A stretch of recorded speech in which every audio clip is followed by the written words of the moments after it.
basically show you better prices for doing searching. If you're familiar with the browser search of Honey, which just sold to PayPal for $4 billion, it was very similar to that, but early days.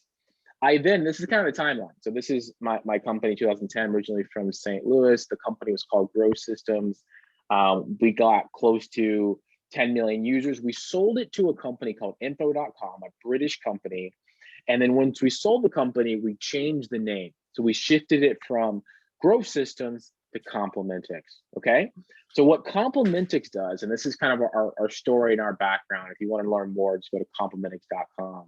So we're here in Chicago. We're a total team of 15, but 5 of my core team. What we do and what we have done is we go to apps, Tinder, Shazam, Meet Me, Weather Channel. I think of any type of app that's on the Play Store or Google App Store. And we say, hey, put this line of code in your app, pass us this data anonymously, we'll monetize it. And what we'll do is we'll give you a revenue source that's additional to what you're already doing, okay? So we've been doing that for 7 years. It's growing well. It's a profitable growing business. Here's an example of what we do with the data. This is the perfect example, okay? So we all knew, let me continue with that. We know that the Whopper, so Burger King has just announced, this is 2019, they announced that they're gonna start selling the Impossible meat, this plant-based meat, okay? So that's their goal. Their goal is to drive more physical people to Burger King to see how this product actually sells. So what we did as Complementix, because we have all this raw location data anonymously with one of our clients, Barclays Bank, a top 10 bank in the world, they're a client of Complementix. We said, is this new burger driving more traffic to Burger King versus McDonald's in the same areas? And ironically, they used St. Louis and they used Kansas City. So let me rehearse that again. You look at all the Burger Kings in St. Louis before they launched the Impossible Whopper, and then they launched the Impossible Whopper, and then you compare them, okay? Is it driving more traffic versus less traffic? And then you compare McDonald's in St. Louis and Kansas City as well, right? And what we were able to show, and you can see here, this is utilizing Barclays Research and Complementix. This is on CNBC.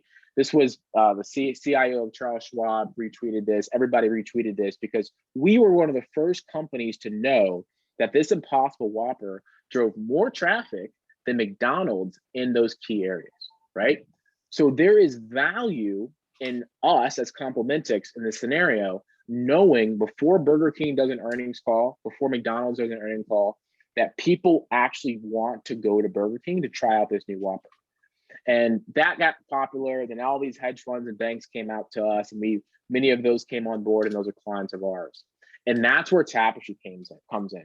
So with Complementix, my main goal was going to apps. Hey, app, put in this line of code. Hey, app, put in this line of code. And most of those apps had another core business. It's a dating app. It's a travel app. It's a game, right? Like that's not their core business to sell data.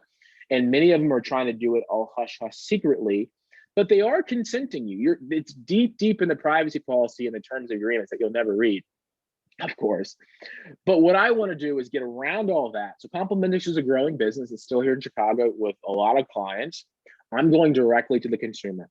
I'm telling the consumer, I want to collect their information anonymously. I want to do things like this, right? This is a perfect example. Something else launches, we will see in the real world what people actually do. And when we monetize that data, we pay you for it. Instead of me paying Tinder or Shazam, other Weather Channel, or Candy Crush or Angry Birds, I pay you. So a proven system.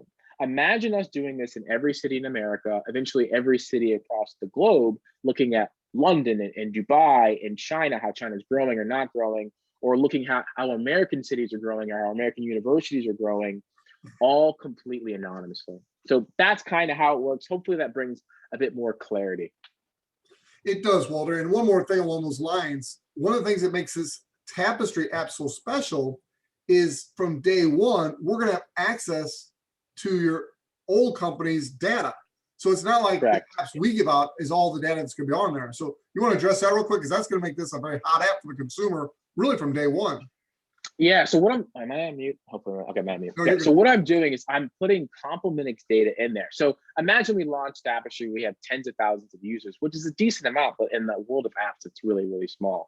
I throw Complementix data in there as well. So now when you walk into Walmart, you see a lot of people, right? Because Complementix sees 96% of the US population currently through a whole network of 25,000 apps that we work with.